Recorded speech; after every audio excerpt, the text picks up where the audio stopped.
Hello and welcome to yet another episode of That's Absurd. Please elaborate. In this episode, we're going to talk about some science and maybe answer your questions. Actually, we're definitely going to answer your questions because that's what the whole show is about. And then there'll probably be some science there because we're in the science category. We're also in the comedy category. Clearly, that's a mistake. I'm Trace Dominguez. I'm a science communicator. I'm here with Julian, another science communicator. Together, we have several decades of experience. I don't know why people combine experience that way, but I've heard it said. It counts. Yeah, it sounds more impressive end to end, you know? It sure does. If it's concurrent, like, who cares? Because our experience is pretty much exactly overlapping. Like, there's not like a big difference in time between when you started and when I started, but end to end, much better, much cooler. Very true. So yeah, if this is the first time listening to the show, we're going to answer two questions that you, the audience, sent in. If you want to send us a question, you can go down into the show notes. We do all this research and we try and find out if there's any science to the questions that you are asking. First up is Julian. Later today in this episode, we're going to answer my question that was also sent in. So I'll give you a little preview. Julian's is going to be animal related. Mine is going to be plant related, and it's about having holes in our bodies. Oh, and then if we just had a fungus-related one, we would complete everything, but we can't. The kingdoms. Can't, yeah. And then I guess also prokaryota. And you know what? Forget it. We're just going to go straight into animals with mine. My question comes from David, who asks, are there recorded cases of plants and animals being found to be allergic to humans? Oh, we've talked about plant allergies before. That was cool. Yes, which is why mine is specifically animal related, because I'm gonna ignore the plant part of David's question because otherwise we'd be retreading too much old ground. But David includes some context. He says, my reasoning is we are animals and we have histamine responses to foreign object debris and other debris in our environments. Mm-hmm. So are there recorded cases of plants and animals also having similar responses to the mere existence of us filthy humans? Filthy It was very humans. Invader Zim right at the end. Filthy humans! I miss Invader Zim. Great show. I mostly miss Gurr. I mean, Zim was great, cutest. But Gurr is pretty awesome. Maturing is realizing that Zim is also great. Oh, I didn't think Zim was not great. I was definitely more of a Gurr head in my early years, and now as I grow older, maybe because I also view humans as filthier. So maybe I can empathize more with Zim. You empathize more with Zim and his giant zit Pustulio. Yeah, Pustulio. I feel like we brought up Pustulio like 4 times on this pod. It's great. Which isn't a lot, but it's still more than you'd expect. Yes. Okay, so Trace, in the parlance of our old internal scripts at Discovery, why allergies we? Why allergies we? Why? Why we do that? I think we allergies because our body is kind of dumb. More or less, yeah. Our body's like just going about its day, and then all of a sudden, a tiny piece of pollen that is not going to hurt us in any capacity shows up, and everybody freaks out. And all the little parts of your body's like, what is this thing? Red alert! Yeah, and that's and awful. then you're miserable and sneezy and sad. Yeah, and your nose is all, and your face is all, and you're swollen, and it's just the worst. Why do swollen and pollen not rhyme? Swollen. Pollen. Otherwise, it'd be great. I feel like it'd be in an ad for antihistamines. Like, are you too much pollen? Are you swollen? You're trying to write a song, aren't you? Too much pollen, and you're swollen. Your nose is stuffed, and your face is... Okay, no, that's I am the Taylor Swift of this generation. So, yes, you're right. I'll go more in depth, but basically it's because our body is amazing and dumb. Perfect. Our immune system kind of branches off into 2 separate categories, right? We have innate immunity, and this is the non-specific response to pathogens. Parts that make up the innate immune response are, our skin, our barriers that just keep pathogens from getting in the first place, mucous membranes. And then if things get in, we have macrophages, which are cells that basically gobble up the things that are irritating us.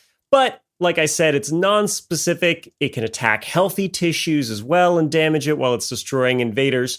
So we've also developed this other thing called adaptive immunity. Mm-hmm. And that's what we're interested in when we're talking about allergies, right? There's one specific part of the adaptive immune system that I'm going to talk about, antibodies, also known as immunoglobulins, or IG for short. So we have 5 types, and of course there are subtypes, but the 5 major types are IgA, IgD, IgG, IgM, and IgE. This is how you know scientists are so good at naming things.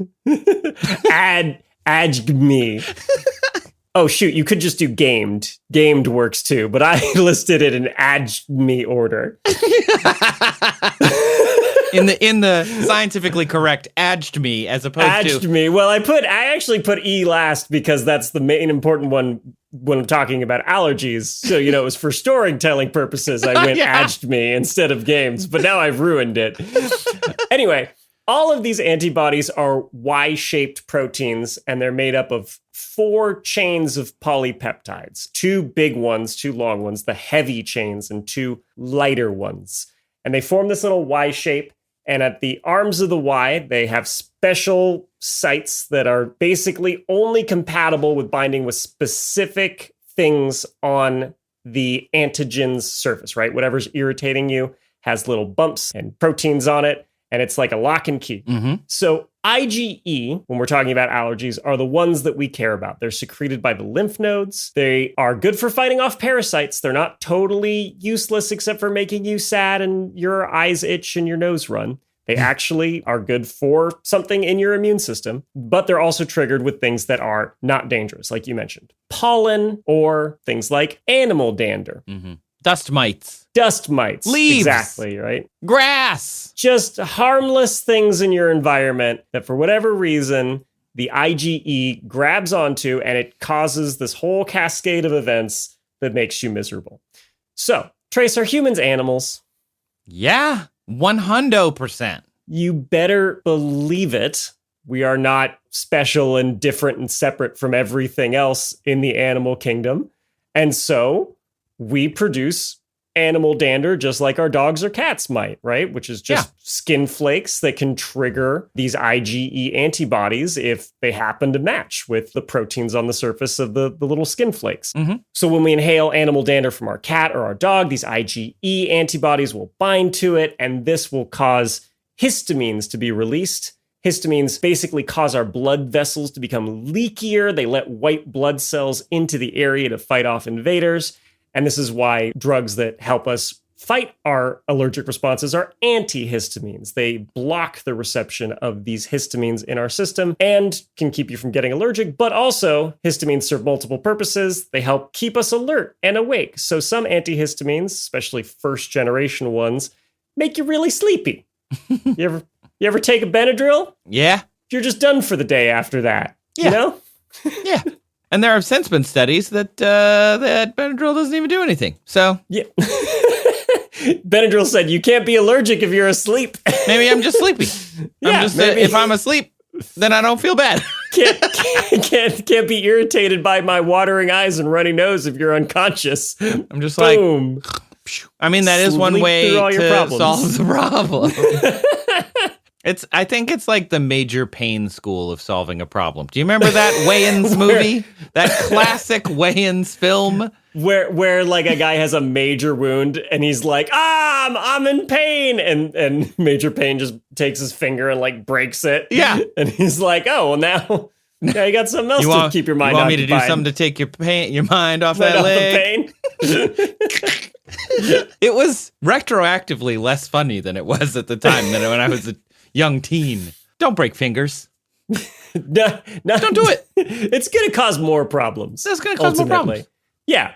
I would say if your leg is already injured, a broken finger doesn't help. Anyway, so we are animals. We produce dander. Now the important question is, are dogs and cats going to have an immune system like ours? Do Trace, they? thoughts on this? I mean, I assume we all got our immune system from a similar evolutionary path, and then it's specified over the millions of years in between.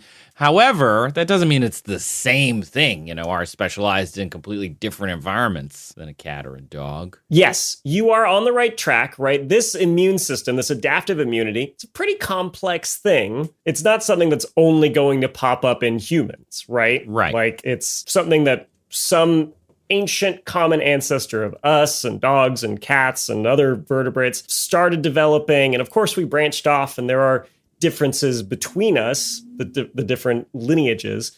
But yes, we still have this adaptive immune response, and dogs and cats have it too. And so it stands to reason that it's possible dogs and cats could have a similar reaction to non-harmful allergens.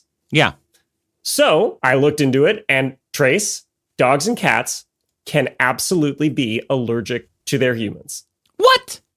Yep. My cat could be allergic to me?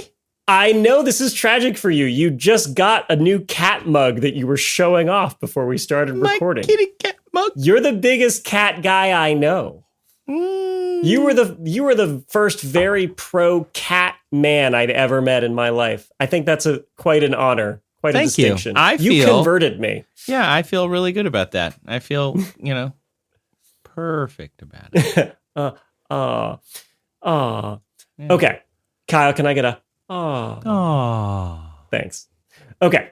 So, cats and dogs can be allergic to their humans. They're placental mammals. They have a similar adaptive immune system to us, and they are allergic to the same types of things: food, pollen, animal dander. Humans are animals. So when we actually go and test animals, we find that, yeah, sometimes our little furry friends are allergic to us. We didn't consider that this might be a possibility until fairly recently, actually. There was an interview with the American Kennel Club with veterinary dermatologist Valerie Fadok. She estimated that about 30% of her canine and feline patients were allergic to human dander.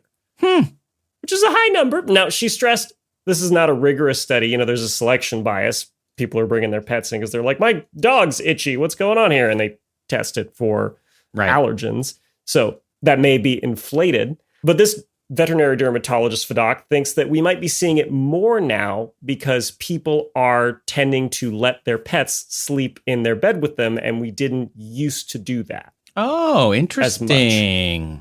This is a result of modern flea prevention being much better than it used to be. I've never been adverse to letting my cat or dog sleep in the bed with us. Like, Pepper takes up 80% of the bed, and that's just something we have to live with. But Pepper is the size of a small dog. She is. She's a small dog, or the like size a medium of a small cat. dog.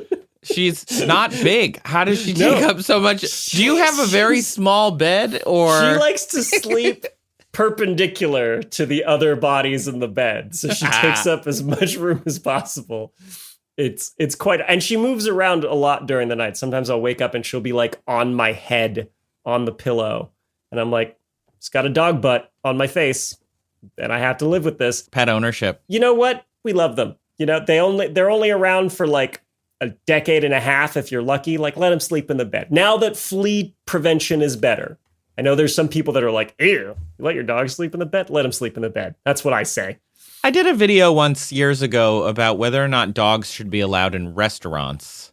It wasn't whether they were allowed, but it was like, if you put them in a restaurant, what's the benefits real reasoning? Right. Yeah. And the real reasoning against it is dogs don't control their bowels in the same way socially that humans do. So if a dog really has to go to the bathroom, it might just poop right there in the restaurant. And that's something that a human can do, but probably won't do. And they were like, otherwise, though, the dander that a dog is giving off is already in the air in the restaurant, no matter what. It's not like it makes it dirtier in the restaurant necessarily, though they aren't bathed as often. Anyway, it was very interesting to think about it as like, but it's really just another kind of person, but not like another being in the restaurant. And so the question is it okay that it's a dog being instead of a human being?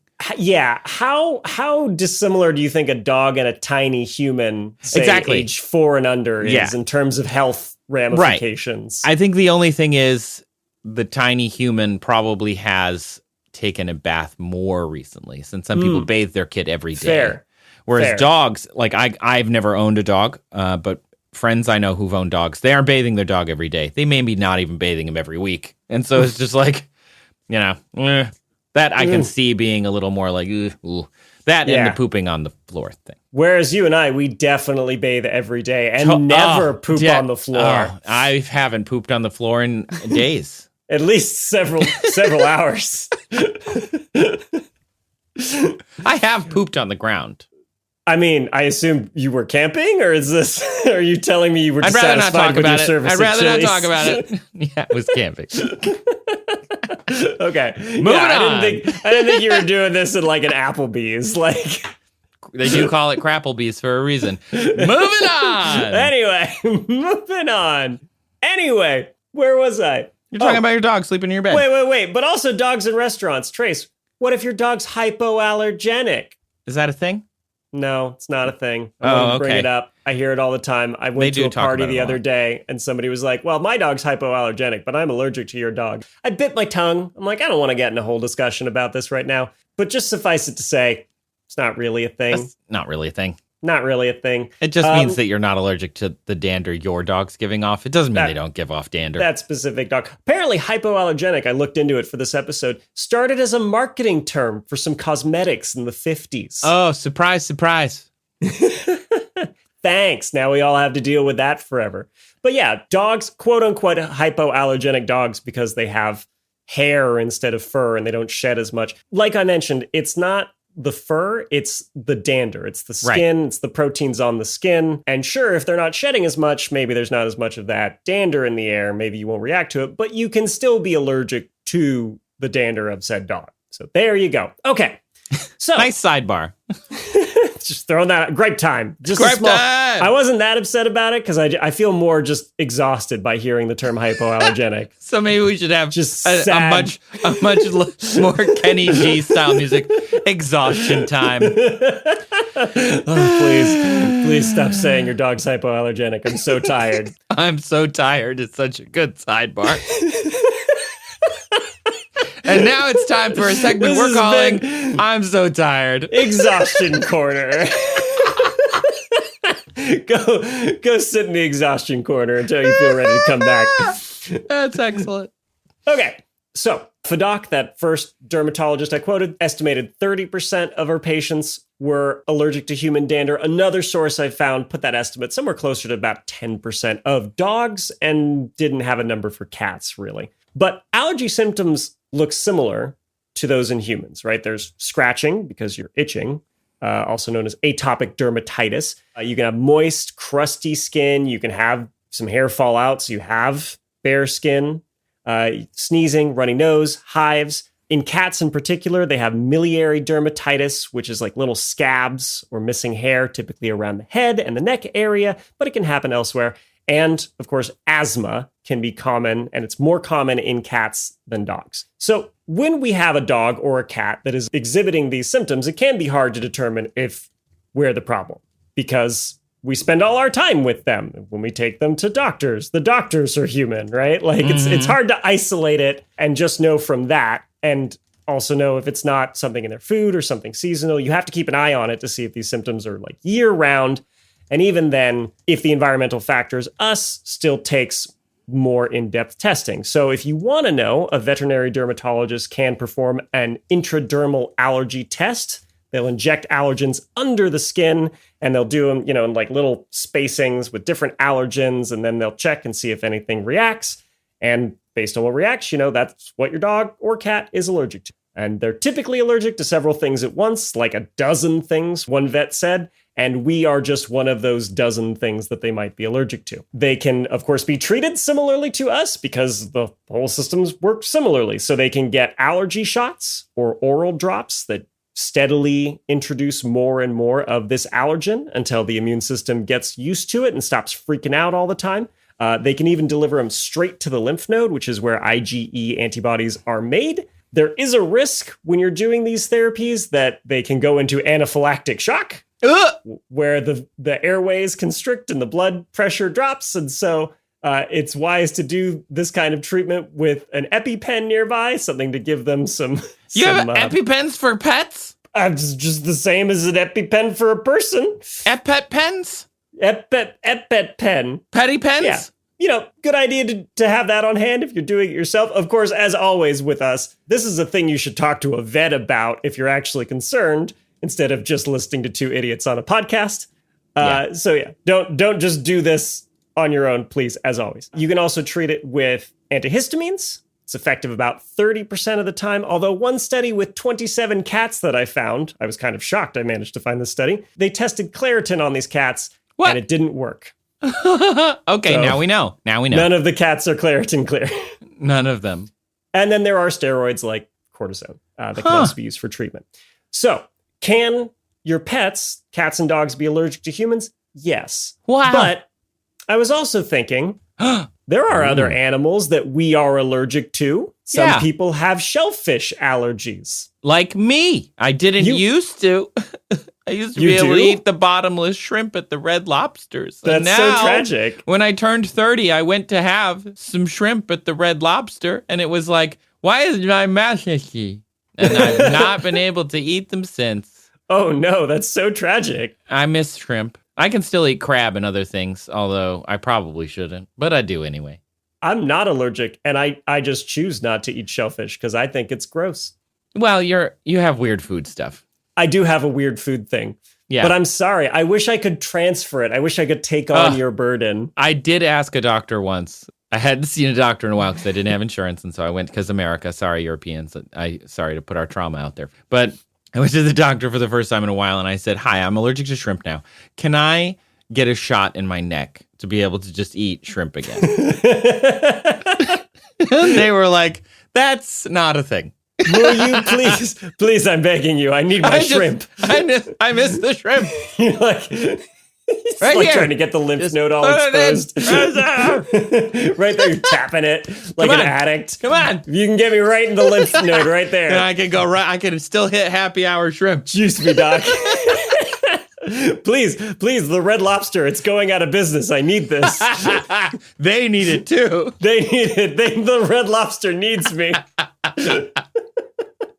The scampi. I actually don't like scampi. I don't like any of it. So sure. Sorry.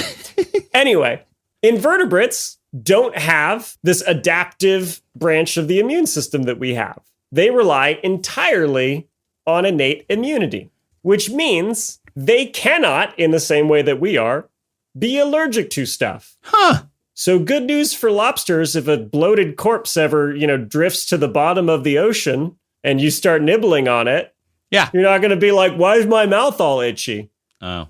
I'm going to be a lobster supervillain. I'm going to figure out how to give them an allergy because they did it to me. Lobsters. For these very niche, rare times that lobsters are dining on mammal meat. Would that be if there's whale falls, which is like when a whale falls to the bottom. Big whale corpse at the bottom of the sea. So would this be human fall? Yeah. Human fell in there? Marine. You're just part of the marine snow. Yeah. It's like mega dander. Yeah, ew. Ew, gross. Yucky. Wow, that's weird. This is weird to think about, just in general. Now you know. I hope, David, that answers your question. Yes, your cats and dogs can be allergic to you, but shellfish, no. So beware that you might be delicious to shellfish and that they have no qualms about eating you, as far as I know. The lucky thing is that they can't cover you in butter or fry you. Not yet. Not until they develop butter technology. Delicious cocktail sauce. Can you make a butter out of milk, out of whale milk? Probably. Wow, that's something to contemplate during the break. We'll be right back with another question.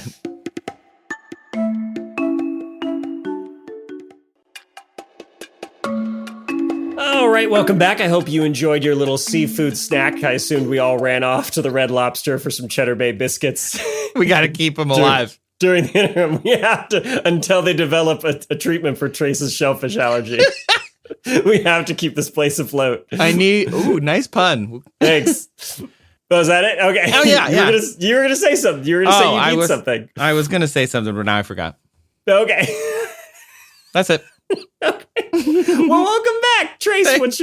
What's your question this week? My question comes from a listener who called us on the phone. You can call us on the phone, 302-TAPE-SHOW, TAPESHO, and their name is Dalla.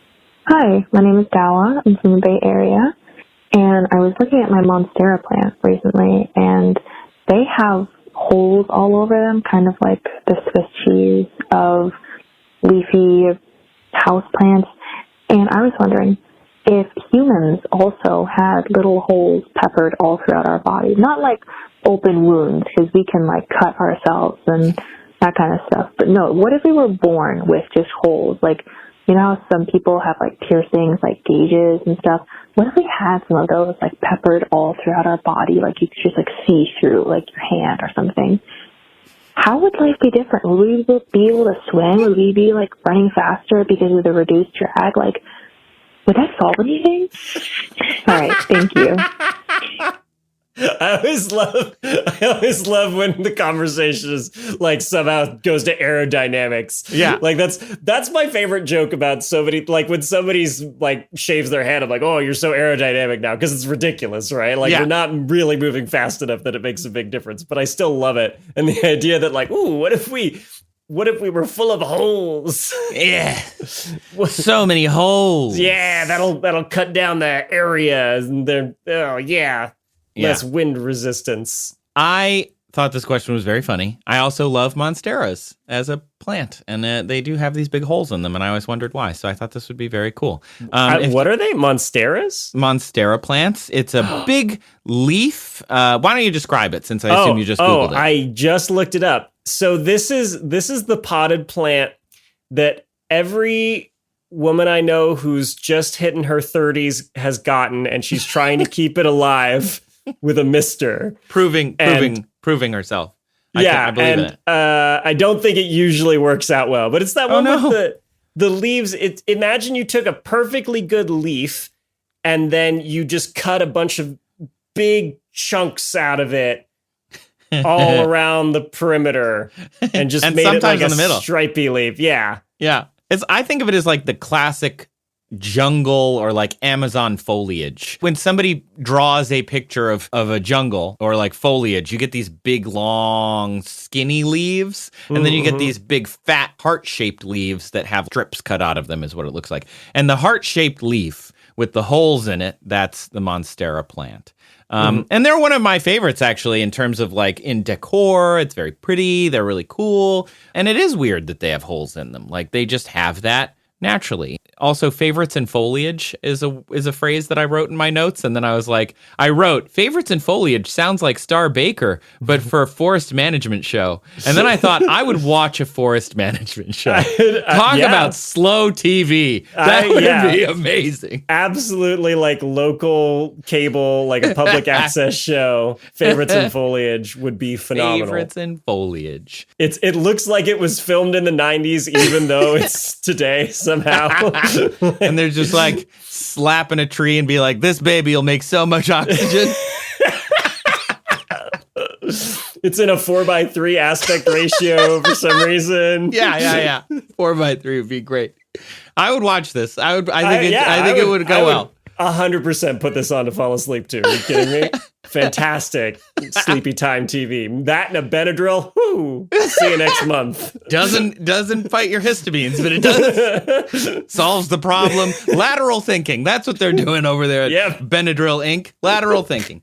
The monstera leaf that Dalla is talking about is about a 50 square centimeter, 20 square inch heart-shaped leaf. The leaves have these little frills or like slots kind of on the edges. And then sometimes if the leave's big enough, they actually get what are like little oval-shaped holes in the middle of the leaf. And it is sometimes called a Swiss cheese plant. So that's what she called it in her call. And yeah, that's also sometimes what they're called. These holes actually have a name, of course. They're called fenestrations. Yes. Just means window, right? Yeah, and we think that they are multi-purpose. We don't obviously know exactly why the plant has this because we don't we can't talk to it, but we can guess based on what it does for the plant. So these plants have extremely large leaves. They do grow in places with lots of moisture, and so they need these large leaves to get as much sunlight as they can and make all of the food that they need to grow these large leaves. But the holes don't take any energy to build. You don't have to maintain a hole. There's nothing there. And so based on the square cube law, the bigger the plant gets, the more of the plant there is. So it literally just puts holes in itself to mean like, oh, I took up all this area, but I don't have to maintain every bit of that area. They also think that rain and wind have less effect on the larger leaves, and that light can pass through the leaf to more of the plant. So if it grows another stalk with another leaf on it below the top leaf, then some sunlight still gets through. So it just adds to like the ability of the plant to continue to grow and maintain itself. It's interesting that Dalla said that the fenestrations in humans, humistrations or whatever, would happen at birth, because in monsteras, they don't happen right away. It only happens if the plant reaches a certain size or age, or if the plant is like healthy enough to be able to do it. And if they don't, by the way, gardeners are encouraged to trim off bits so that the new leaves would grow back with a little fennies, because they want to give them fennies, you know, it's kind of like part of the plant. They have to be at least 1 meter tall, about 3 feet before they start doing this. So I think it's problematic to be born with holes, personally. Cleaning them would be tough because it'd be small holes. Right. So you don't have to cellularly maintain a hole, but you do have to at a macro scale. Yeah. You got to keep like the whole cheese from building up, you know? Yeah, exactly. You don't want whole cheese. That sounds not great. Like whole smegma. If you don't know what smegma is, you can Google it. Although, you know, maybe in incognito mode just for safety. Basically, it's like things that build up on the human body. It's cheesy type substance that builds up under the foreskin. So this would happen. Well, you just said it anyway. Yeah. I was like, I don't want people to have to go Google it. They're driving. What? Don't Google it. We'll just tell you. I'll just tell you. So babies, they're constantly spitting up, they're pooping, you know, you are cleaning them, but like if they have little teeny tiny holes, what are you going to do? How are you going to clean that? Especially before modern technology. You can't just like stick something in there. You know, that's not usually how medicine works. They're not just like, just stick a sharp stick in there. It'll be fine. We'll clean it out. Yeah, babies don't respond well to prodding, is what I've learned. When I'm around my friends who have babies, they do not let me poke them with sticks. Poke them with a stick. Even a stick with maybe something soft on the end. They're like, don't just poke the baby. Don't stop doing that. I don't know you. You what? Why I said my friends, but I do it to strangers' babies. I don't do that to strangers' babies. That's a joke. Do not poke strangers' babies. 1 star. Julian pokes babies. So there may be a reason to have holes that Dalla says, does it make us faster? But if there was an evolutionary purpose for the holes, most of the time evolutionary pressures come from things like finding mates. It can come from like energy bonuses and things like that, but buffs but there's not a lot of things that we do that are like, I'm going to get these holes and they do nothing for me. So they have to do something in some way. And it can just be sexual selection. So I think in that case, that's a pretty big reason to do stuff, which would mean that the holes, similar to the actual monstera plant, come later in life. Like maybe for us when we hit puberty, or maybe in this alternative universe, we can call it holeberty. Puber holes doesn't sound good. Don't like that. I don't like that. Sure don't like that. Maybe don't call them puber holes. Although I can see being like an oompa band, like, we're the puber holes. Boom, boom, boom, boom, boom, boom. I can see that. Yeah, like, and of course the instruments like go in the holes or something, and you like, oh man, wow. Yes, people make like little farty noises by like squeezing their hands together, but it's yeah. You can't do that? But with your body holes, no, I can't. Oh wow! Think of all until the I new get a few sounds. fenestrations. What is the line that Mr. Han Solo says? Mr. Solo, and he says, what is it? Amazing new smell you've discovered.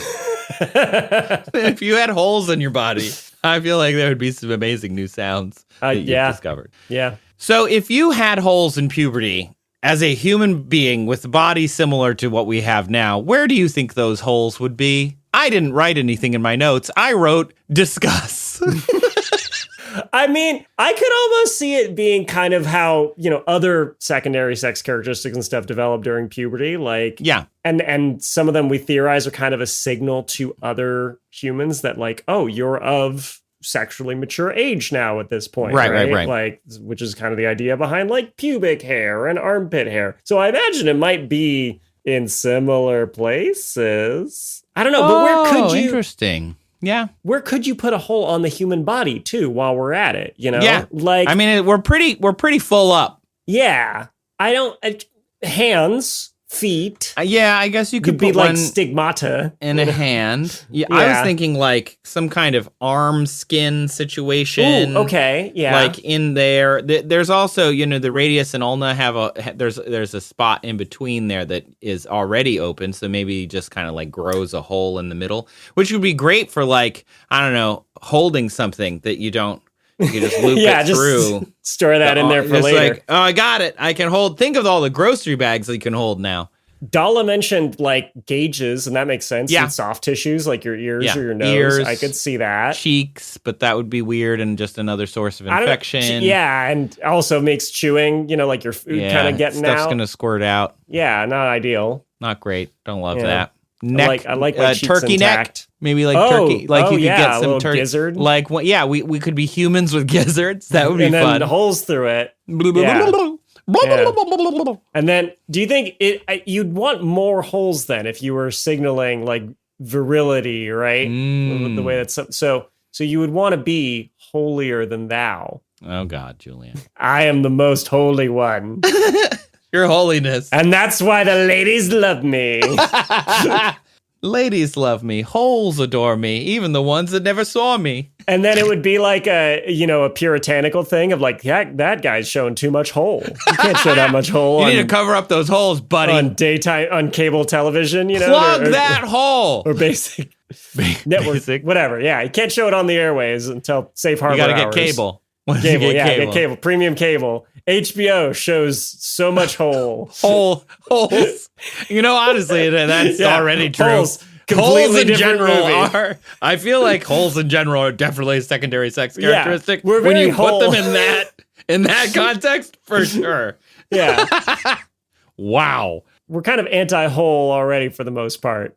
It's true. Yeah. There's only a few acceptable holes that you can look all at. Pretty much here. They're all up on the face. And the face holes are fine, but the other holes. But if you put like, a gauge or whatever in your nostril or your ear, a lot of people, I'm not saying I do. Some people, a lot of people are like, oh, that's less professional for some reason. You can only have a prescribed number of holes showing on your head, and that's at any given time. Only acceptable place for we hole. Did. Oh, okay. Let's talk a little bit about 7.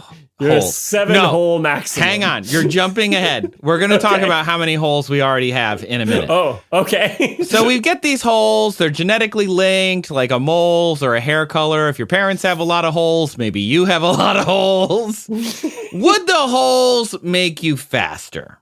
Almost certainly not. I see no appreciable benefit. None whatsoever. You don't see Usain Bolt drilling holes in his ears, like. Right. I love Dalla's like, would it? Even the fenestrations and the monstera don't necessarily make the plant better at speed or anything. It can't grow. The plant is so much faster. It's not that the plant is somehow better or faster. The 100-meter dash of the monstera is amazing. It's it's really, you should see it. It's amazing. If it moved at all, everyone would be like, oh my God. Ah! But all it does is it frees up more for the plant to grow larger, to gain resources. It's more like an anti-negative, right? If I had to grow this huge leaf, that's a negative. So I'm making it less negative. So it'd be like if we grew this big wattle, like a turkey, a human wattle, then it would just be a way to grow a bigger one with more holes in it. Or if we needed something between skeletal muscles like radial ulna kind of here, then you could there'd have to be some but I kind got of like tendons and advantage. stuff in between. Yeah, there's a like lot of there's an stuff opening in the here. hole, but like there's a reason my arm is like a solid chunk, Yeah, yes. There's no like free space in there I'm not using. We don't have a lot of space for fenestration. So if you were having a hole, would it increase your swimming ability or your running speed? No, not really. You could have a hole in your pinna, like the auricle on the ear bit that hangs off your body, which would allow air to go through. But man, you're talking about such a small surface area. And in fact, there is this discussion of like, oh, it would decrease because wind is able to get through, but it's actually going to increase. Thank you. I was because what you're actually doing is increasing surface area, not decreasing surface area, which means more drag. You're also probably going to have you're going to disrupt laminar flow through it, except under certain circumstances. Yeah. You're going to have turbulent air behind it, and that's more drag, actually. That's worse. Right. And so I like to, because this isn't always intuitive to people, I like to think of it as a jelly donut. You think of a jelly donut filled with, say, a raspberry, because it's delicious and I'm hungry. And then you have a regular ring donut of the exact same donut mass. Which one has more surface area? And people might think the ring donut does or the sphere donut does, and they can fight about it. But spheres have less surface area than other forms, or in this case, jelly donut shaped. So a torus, open jelly donut, is going to have more surface area for volume. And you think of things like fish, no holes, very streamlined. So more skin, more drag with more fenestrations, and that would be bad. Also, more fenestrations means ingress for bacteria and viruses and injury, which we already touched on. You have to clean it more. And I don't know if Dalla thought about this, but no one wants hole acne. Oh. Nobody wants that. Those tough years when your holes are just developing, and then you get a pimple in one. You have hole stink, and nobody wants hole stink, you know. That's rude. You don't want hole stink. Nobody wants that.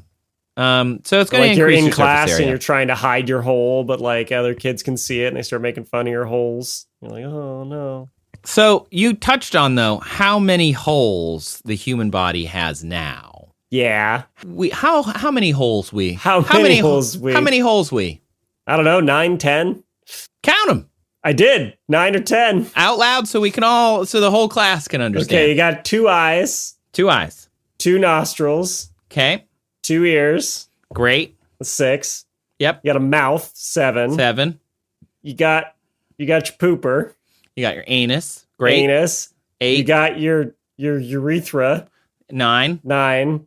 And then, if you are born with it, a vagina. Yes, your vagina. And then, what about milk ducts? Oh, good. I hadn't thought of that. Hadn't thought about nipples. This is my first time thinking about nipples. Ever. First so we time. got, eyes, ears, mouth, nostrils, anus, vagina, / birth canal, if you want to think of it that way. Urethra, milk ducts, maybe, depending on how we think about holes.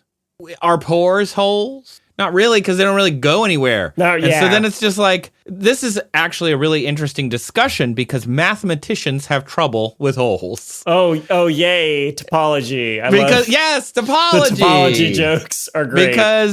Because if it takes 5 men 5 hours to dig a hole, how long does it take 10 men to dig half a hole? And then it's a riddle that's really dumb because there's no such thing as half a hole. A hole is a hole. And so it's a fun riddle, but it's also only fun for when you're a child.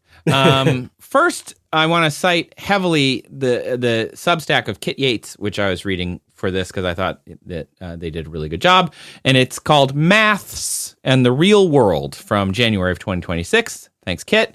Katie Steckles is a lecturer in mathematics at Manchester Metropolitan University and told Live Science that mathematicians, quote, use the term whole to mean one like the hole in a donut, not the jelly one, the other one. The one that goes all the way through and comes out the other side. So is a hole that you dig at the beach a hole? No, not by that definition, which means when the lifeguards get all mad at me, I can be like, holes. Sir, I didn't This dig is a not hole. a hole. There's This is no a divot, clearly. exit. Yeah. In the scale of the radius of the Earth, this is nothing. This is an indentation. This is a perfectly smooth surface. If I zoom out. If I- Look, your chair is high up. Now imagine it's much higher. So, is a tunnel a hole? By this definition, yes. Is a hole a tunnel?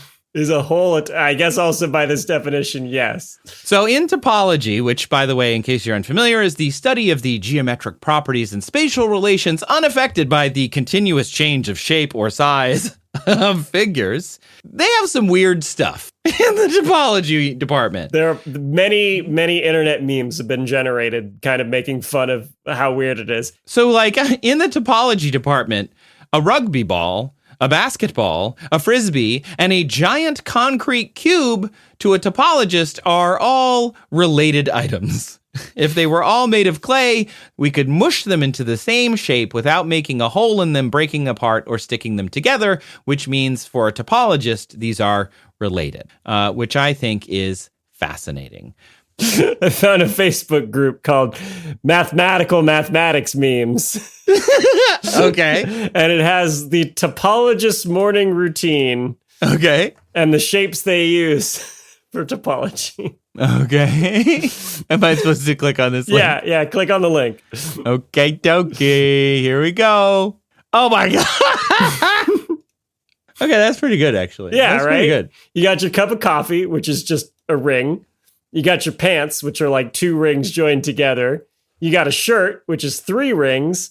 And then you got socks, which are 2 jelly-filled donuts. No hole in them. No hole in these. The cup of coffee, you may not realize it unless you're a topologist dork, but the ring shape is not from the part that holds the coffee. That's the handle of the coffee that makes it that ring shape. That's the hole in question. That's so funny. So these are the online memes, but Topology's weird. of course they're simple and reductive and stupid, but like it's kind of what it's getting at is Isn't all when memes you that? when you start breaking down like shapes and the mathematics of shapes and start realizing you can equate certain things to other things that don't look remotely like them, you can start playing around in these ridiculous ways.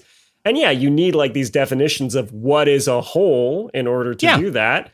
And exactly. A hole isn't what you and I normally think of as a hole. Right. Like if you really want to break your brain, how many holes does a donut have? The one? Okay. How many holes does a straw have? 1. How many holes does a tunnel have under a mountain? 1. Are you sure? Because some people might think there's a hole on either end. Some people might look at a straw and be like, that has 2 holes. Nope, just because one hole. I agree with you, but fundamentally they are the same thing. It's a single thing wrapped around empty space. But most people, I think, intuit to themselves. They're like, a straw, it has 2 holes. A donut has 1. But like, it's very complicated. This definition ruins one of my favorite jokes about socks. When people are like, oh no, my sock has a hole in it. I'm like, yeah, that's how you get your feet in there. Technically, by this definition, that's wrong. My sass is wrong. Your sass is very wrong. When there is an opening in the fabric of the sock, now the sock has 1 hole by the Before, topological it had definition. 0 holes. Incredible. Incredible. I'd never thought of it. Yeah. That's great. I never thought that I put my foot into the hole in my sock, I put it into the divot in the sock sack. Yeah, you put the surface of the sock around your foot. You enfold your foot in sock. I don't like it. I don't like it. That doesn't seem right. I don't like it. Don't argue with me. Argue with the math. I don't Argue care. with the math. Math doesn't care about your feelings. That's great. So fundamentally, how many holes does the human body have? Okay. Are we counting like the sphincters and stuff in your intestinal tract that like close off your stomach from your esophagus and those sorts of things? Are your tear ducts, which you have 2 in each eye, an upper and a lower, are those holes? No. What about your sweat glands? No. How about pores? No. These are just dips, divots, gullies, or blind holes, which is a hole without another end. Not a true hole, say the topologist. And in fact, I mentioned Kit before. So Kit says, quote, if you take a string that's extremely small and pass it through the object, through the hole, which one would it come out the other end? In the milk ducts, the birth canal, the ear, sweat glands, urethras, lungs. Nope. They ain't coming out. None of those. None. But there is one. Mouth, anus, nostrils. Yep. Tear ducts. Yes. You can ENT, all of those are connected. So you can go through ears, you can tears, like all of those you could like kind of go through because, you know, they all drain to the same place. But really, we're a worm. We're a tube. We're just a tube. We're a scaffolded tube. We and the Topologist coffee mug, no different. The same thing. We're identically shaped no. by the laws of geometry.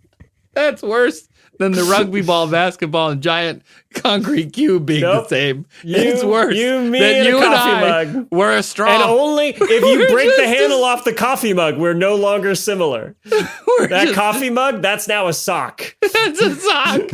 This is like the question of, is a hot dog a sandwich? And for me, it is, because I don't think a sandwich is 2 pieces of bread. I think one is fine. And they're like, no, it's a taco. And I'm like, okay, well, is a taco a sandwich? Yeah, sure. I don't care.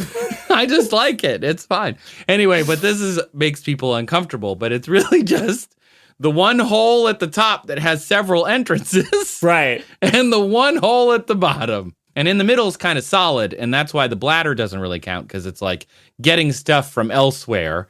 Unless, if you think about it, right, like the only reason, say, our bladder can fill up with liquid is because like fluid can flow into it, right? Yeah. And then it goes eventually out of a hole. So if you zoom in enough, it's all holes. It's all holes, baby. It's just an endless mosaic of holes. We are holy, each and every one of us, right? If stuff can move like in between cells and things, you know, There is actually other holes. So like, obviously I said we've got one big multi-entrance hole at the top. It's the biggest hole in our body. But if you think of like a set of pants with one opening at the top and 2 legs, how many holes is that? Is that 2? 2? With 2 one at the top 1? and 2? I think it's 2. The meme from Facebook says 2, but I don't trust it necessarily. The meme from Facebook is now one of the sources of this episode for sure. Yeah. Listen, Facebook memes have never disseminated disinformation. Never. So if you think, actually, we mentioned the birth canal earlier. So the vagina/birth canal area, there's 2 holes there. Fallopian tubes open into the abdomen. That's how we get ectopic pregnancies, which are awful. But that means that there is a hole there. It opens into that, which means you have 1 external opening and 2 internal openings. You could think of it like pants. But as a podcast of 2 dudes, I'm going to stop talking about that part of it now. Yeah. So, ladies, sound off. You know our phone number now. Is the birth canal like pants? Is birth canal pants? Let us know. Weigh in. Gonna refrain from having an opinion on this. I literally wrote, what's the most dude thing I can say here? Yeah, just like pants. And then I said, move on quickly. Ladies, let me tell you about your vagina. So... This is when the podcast is canceled. So you could also then argue that people who have vaginas/birth canals can get 2 more points in our whole board. Congratulations. They're racking it up. They are holier than thou. Did you have that written and I stole it? I didn't. I swoop it? Oh, I didn't. Yeah, Good. I just callbacked it. So overall, humans probably have 7 or 8 holes at least. But again, we're just a bony worm. We just have the one true hole. Has many openings on one end. All the others are false holes meant to confuse evil spirits. Very like the Winchester Mystery House with doors that lead nowhere. Like David Bowie's Labyrinth. Yes, exactly. If you actually topographically, the labyrinth and a human body, same. Only one path through the labyrinth. Only one path. Only one. Lots of entrances. Human body. Same. Same. We're all David Bowie. We are all We're David all Bowie. the Labyrinth. Actually, I think in this case, we're all Hoggle. And that's inspiring. Isn't it, though? If that'll get me through the month. So lungs, more of a ditch. Eyes, divots. Ears, barely a gully. Urethra, just a burrow. But what about my urethra? Oh, yeah. Well, I didn't think about yours. I have a huge urethra. Whoa.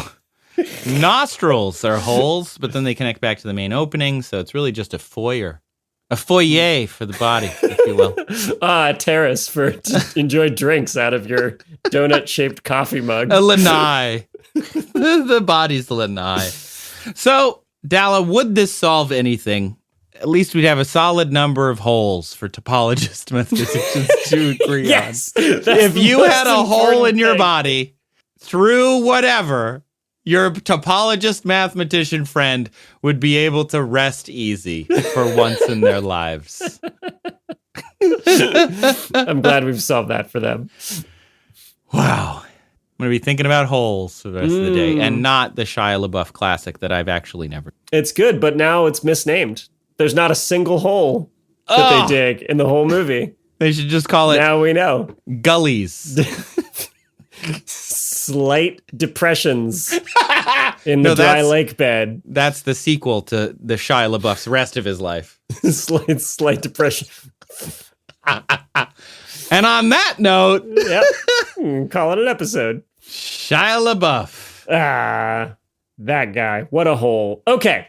Thanks for listening to this episode of That's Absurd, Please Elaborate. The show was created, written, and produced by the holiest guy you know, Trace Dominguez. And also by the guy with the biggest myethra around. Biggest Julian. World record Ethra holder. Ethra is actually a great band name. Ethra. Just Ethra. Or a drug of some kind. A drug ad of some kind. Try could be Ethra. Both. Drug or metal band. Always a great quiz. That is a good game. Impossible to know. All right. The show was also produced and edited by man who whistles when he walks because of all the holes, Kyle Sisk. And this show was associate produced by Sabrina Capello, and our music is thanks to Epidemic Sound. He sounds like a harmonica. Oh, beautiful, as the breeze beautiful sound. blows through Kyle Sisk. Like, imagine the beautiful musical sound of a wind chime. Mm-hmm. It's that, but fleshier. Yeah, more fleshy, but fleshy. in like a tumble dryer. Yeah, and fleshier. Thanks to the listeners who submitted the questions featured in this episode, David and Dalla. If you want to submit a question, you can go ahead and call us on the phone like Dalla did, 302-TAPE-SHOW, TAPESHO. You can email us at hello@that'sabsurdshow.com. You can visit our website, that'sabsurdshow.com/ask. Fill out the form. Our database of questions is a source of joy for us and every guest we bring on the show. Everyone loves it. We really appreciate it. So thanks to everyone who submits questions. We could not do this show without you. Also, thank you to our patrons who support us over on Patreon. Oh, I should have mentioned, my question was actually picked by the patrons this week. They selected it. It was the poll winner. So they contributed to this show actively. And also, they, give us their hard-earned dollary dues, which is just bonkers. Our absurd administrators are our top supporters. We thank them every episode. They're Adam, Les, Austin, Jonathan, Dan, Sabrina the Brain, Hannah, Apothecarian, Christina, Atomic Straw, Brian, Shane, and Metric. Ton of Batcat. And we have one bingo winner this week. The aforementioned absurd administrator, Adam, has filled up yet another row. He's crushing it over there. So congrats, Adam. We also have some new patrons we'd like to welcome and thank for supporting the show. Christina, Mary, Norbash Bash, and Josh. Thank you to everyone who's joined the Patreon. We really appreciate it. We keep this podcast going basically almost entirely with Patreon funds. And so that's going to be really cool. And we just thought today we might end up all at Open Sauce. So if you're going to Open Sauce this summer, take a look for us because we're probably going to be there. Leave us a review wherever you're listening right now. If you haven't left us a review, why not? I think we're pretty good.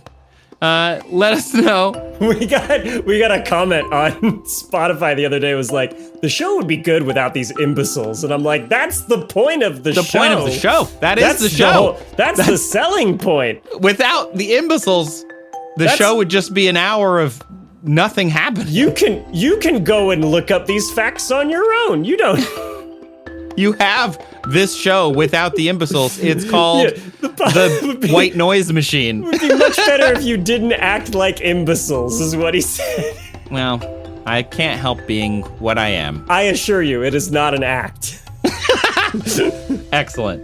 If you want to see clips from the show and share them with your networks, just go on over to Instagram and look for That's Absurd Show. You can also find us on YouTube at That's Absurd Show. You can find us on Tiki-Taki at That's Absurd Show, or as the Brazilian Portuguese speakers say, Chiqui-Choqui. Oh. Which is pretty great. Why is it always sexier? And of course, a special thanks to those who listened on Nebula. Thanks for listening to this episode there. By listening, you support the show just by showing up and listening to the show the same way you would any other day. You can go and join Nebula, and we get credit for that, which gives us also further support. So go.nebula.tv/That's Absurd Show to join. Thank you to everyone who has and who listens on Nebula. Well, Trace, what do we say at the end of every episode? To quote Tenacious D, get the lobsters working on the butter technology immediately. Butter technology. From now on, the lobsters will make their own butter. Solves a major problem, although these poor lobsters, the psychological damage we're doing to the lobsters as they have to churn their own butter. Oh my God.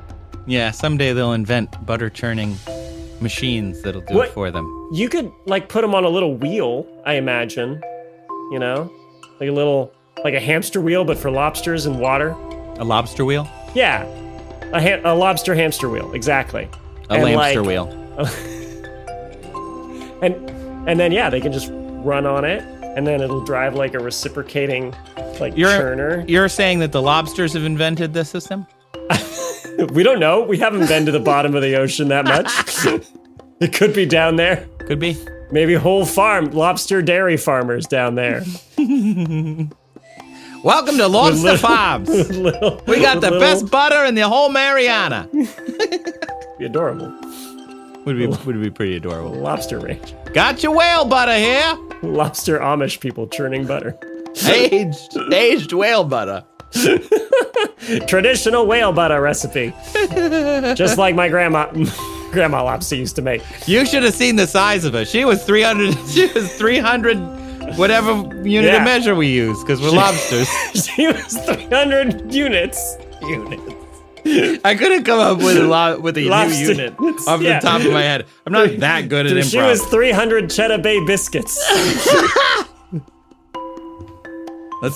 On this Memorial Day, let's just remember all the lobsters we've lost to Cheddar Bay biscuits. All right, dig it. Thanks for listening, everybody. We'll see you next week with another episode